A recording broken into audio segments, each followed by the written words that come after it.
Coverage of local high school football on WCIA 3 is sponsored by Lowland Ray Insurance Group and Illinois State University. This is Friday Football Fever. Welcome to Friday Football Fever, and I'm not going to say that and take it for granted, Marley. It has been a wild couple of months here to get to this point. Brett Barons, Marley Weirder here. I realize we're into week 2. I was in Indianapolis last week, though, so I didn't get to partake in the Friday night football, and it was awesome tonight to be out there. All the players, coaches, fans, everyone else, including us in the media, we are happy to be at this point after the fall season was postponed. The fact we're playing games is awesome. It's awesome, and I was out at ARCOLA tonight as they played their first game of the season. They played ARCOLA and Georgetown-RIDGE Farm didn't get the chance to take the field until tonight. We'll have more on the Buffs and Hall of Fame coach Stan Winke's debut there in a bit, but we start with the Purple Riders hosting Cumberland in ARCOLA. Brett, I think I cheated death trying to get that shot. Watch there. out. The Pirates are 1-0 after beating ALAH last week, and early on, the Riders put a stop to a Cumberland drive that forces the Pirates to punt. Zach Butler actually got his hand on that one, but ARCOLA won't be able to convert on that drive. So the Pirates on the board first as Wyatt Brandt manages to squeeze into the end zone later on, and they go up 6-0 after they missed the extra point. And on the Riders' next chance to get something going, Brandt puts a halt to that as well. He picks it off and takes it down the sideline. Pirates win this one 12-0. Low barn burner there. Also in the Lincoln Prairie, Arthur, Lovington, Atwood, Hammond looking to bounce back after losing to Cumberland. Knights hosting Tri-County. Arthur's Caden Fagan gets an Illinois offer last week. He's dodging and weaving here all the way in for the touchdown. The second, third, fourth effort, maybe even a fifth effort here to elude the tacklers. A great block there as well. Just a sophomore doing big things after a Tri-County fumble here. Who better to jump on it than Fagan? He's there again for the Knights, recovering the ball. He's a D1 prospect for a reason. Doing it some more. They are all over this one. Look at him go tonight. Wow. That's incredible. Showing some good tape for those Illinois coaches. Loving to see that. 41-7, all ALAA. Yeah, no stopping him. CIC play has TUSCOLA playing at home for the first time, welcoming Clinton to town. Now TUSCOLA adding some insurance to their lead as Aiden Beachy kicks a 40-yard field goal to make it 30-0. But after a TUSCOLA penalty on the next drive, Clinton is set up pretty well here as Zeke, and Coach is not happy about that one. But here's Zeke Hickman gets the Maroons on the board, and it'll be Michaela Koppel, the female kicker. She makes the extra point there for the Maroons. The Warriors, though, respond with less than a minute left in the half as Nathan Coaster takes it all the way to the end zone, 85 yards off the kickoff return. It'll be 50-27 TUSCOLA. Let's stay in the CIC for Sullivan, Okaw Valley, and St. Teresa. Here's the Bulldogs' Matt Brummer getting some yards here and some chunk yardage at that. St. Teresa, a heavy favorite in this, off the screen pass there, eluding a couple of tacklers, able to pick up a few yards. But this game belongs to Denham Cook. He takes the handoff, and no one is stopping him. Look at him go all the way down the field, untouched for the long touchdown. That made it 55-0. Then Zeke Lewis gets the ball, and he is working as well. 68-0, all St. Teresa tonight. St. Joseph-Ogden goes for its first win, taking on Pontiac in Illini Prairie play. And Indians facing 4th and 6 on the SGO 29-yard line. But the Spartans step up. Xander Reichs comes across the edge untouched. He forces the strip sack. Alex Funk there for the recovery. Just 2 plays later, SJO makes it count. Quarterback Evan Ingram with the flea flicker, airing it out to Brady Buss for the 48-yard touchdown play. That was pretty. 2-point conversion good, so it's 8-0. And after the Spartans got the ball back, they go right back to work on the ground. A heavy dose of Keaton Nolan. The junior punches it in for the score. 28-0 as the Spartans pitch the shutout. Meanwhile, Mount Zion looks to start its season 2-0 tonight with the Mahomet Bulldogs in search for their first win. It'll start off as Mount Zion's Christian Kia. Kickoff return for the touchdown, and then it'll go over to Bryson Bartles, who takes it all the way to the house for the score. Great play there for the Braves. And then Mahomet's quarterback, Braden Finch, for a touchdown, but Muhammad still without a win this season as Mount Zion wins the close one 44-34.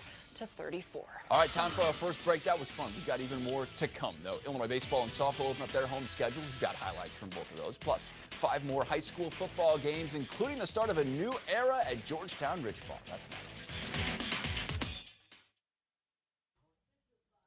Sorry. It's good. We're good. Thank you, Jess. Can we have Carolyn put the highlights in there again? Every highlight? That'd be huge. Huge. Retweet our little thing. Are we hot here, Jake? Can you switch that to the camera? 2. Hey everybody watching on Facebook Live, thank you so much. Marley, I had fun tonight. I haven't been to a high school football game was your first since it would have been probably October of 2019 for me, because once we get into November, I cover Illinois football primarily on Saturdays, and there's no more Friday games. So I'm going to guess October of 19. Yeah. And were you surprised? I mean, you missed all the fun last week, but were you surprised at how normal it felt? I was a little bit. I mean, obviously there's people wearing masks on the sidelines and like that, but like, and the refs have masks on. I just felt it was different than basketball. Like, basketball had this weirdness because it's masks. And like underneath the helmet, yes, they're wearing a mask, or they've got it like on the face mask, you know, but like, it just felt pretty normal to me. I know. Which is great. Which is good. I know. It's like a sigh of relief. With the out there, fans in the stands, and like I was at St. Joe, and there was a good crowd there. Yeah. Which was great to see, both in the stands and also with people lining the field on the gates and their cars and everything else. And it felt like a Friday night, which got me excited, you know? And it's crazy for some of these players. I mean, this is the closest thing they've felt to normal in so long. And that the seniors are going to get. I mean, this is it. Yeah. You got 6 weeks, right? They got to make the most of this because this is it. And I'm happy for them. Sorry? I'm happy for those seniors that they get the opportunity to just go out there and have some fun. Yeah. Because it doesn't mean anything like, hey, if you win or lose, it's of course they want to win. But like, ultimately, just go out and have fun. Yeah. You know? I mean, it's so weird because it's a shortened season. They get There's no playoffs, like 6 games. You know?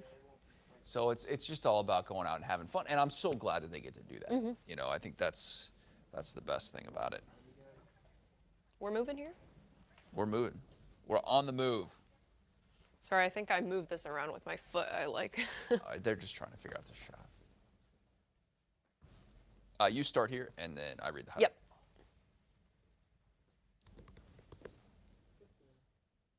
I feel like I sneak my way in. So,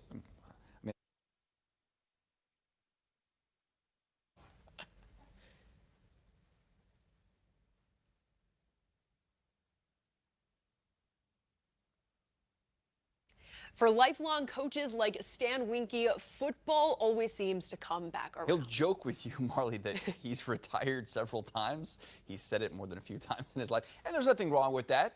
Football is a part of Stan Winky. He's back on the sidelines tonight in his first game as the Georgetown-RIDGE Farm head coach. The Buffs hosting Oakwood. Not a lot of luck for the Buffs tonight, though. Brevin Wells launches one downfield for Brady Howard for the big gain. Then Wells finds Griffin Tress for the touchdown. Pretty play there off the corner shoulder. GRF trying to get anything going. Logan Dawson picked, though, by Matthew Miller here. This one belonged to Oakwood, 66-14. They're a good road win. Also in the Vermilion Valley Conference, Bismarck heading Rossville Alvin rolls out the welcome mats for Westville. And catch of the night here as Dawson Dodd looking for Eric Watson, who tips it and makes the one-handed grab. Next play, Dodd finds Mason Hackman for one of his 2 scores. Ooh, that's a gorgeous nice play. drag in the feet. Yeah. Then Westville trying to come back, but Brody Sexton picks up the fumble and goes 83 yards for the score. BHRA gets the blowout win, 48-7. What was better, the catch or the haircut? Oh, the haircut, Okay. for sure. On the same page. MAROA-FORSYTH beat BHRA last week. The Trojans back at home, welcoming Athens to town. It'll be Ben Gilbert for a couple yards, then Bryson Bowes goes for a running touchdown on this next one here. And then it'll be Deson Davis. He'll respond with a touchdown for Athens. But after that, it's all MAROA-FORSYTH as Ben Gilbert gets it on the board. It'll be 56-12 MAROA over Athens. MacArthur goes for back-to-back wins. The Generals visiting Sacred Heart Griffin, but a tough task tonight against the Cyclones. Generals trying to work their way down the field to put some points on the board before the half. Quarterback Brylan Phillips completing 2 short passes, but the night belongs to SHG. They are so good for a reason. They were down 34-0 at half. MacArthur was. Start of the second, a MacArthur fumble. That leads to a touchdown run from running back Alex Sweetland. 54-0 SHG all over Mac tonight in a big-time shutout. And our last prep visual stop takes us to Chatham for Glenwood and Jacksonville. In the CS8, Jacksonville started off hot with quarterback Elijah Owens running it into the 5-yard line, and then here he goes, taking it all the way in to put Jacksonville up 7-0. From there, though, it was all Glenwood with quarterback Jake Barris finding his man all the way down the field to put the Titans in the red zone.